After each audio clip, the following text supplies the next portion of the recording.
Wali Kota Palembang didampingi oleh Sekda Kota Palembang serta pejabat terkait melaksanakan groundbreaking restorasi Sungai Sekanak Lambidaro pada Rabu 5 Mei 2021 di halaman kantor Perumnas Kota Palembang. Dalam kesempatan ini, Wali Kota Palembang Harnojoyo menjelaskan, restorasi Sungai Sekanak Lambidaro yang memiliki panjang sekitar 11,7 km ini bertujuan untuk mengendalikan banjir, mengembalikan fungsi sebagai sarana transportasi air serta dijadikan ikon destinasi pariwisata di Kota Palembang.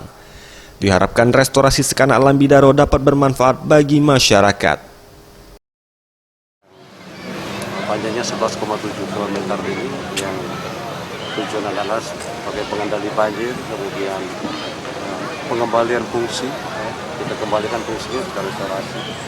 Kemudian juga nanti sebagai ikon Kota Palembang sudah baru itu menjadi destinasi yang baru bagi masyarakat. Ia menambahkan selain infrastruktur serta tampilan Sungai Sekanak, dalam restorasi ini juga kualitas air sungai akan menjadi perhatian, di mana Pemkot Palembang akan memanfaatkan instalasi pengolahan air limbah yang ada di Sungai Selayur untuk disambungkan ke aliran Sungai Sekanak Lambidaro. Tim Liputan Sriwijaya TV.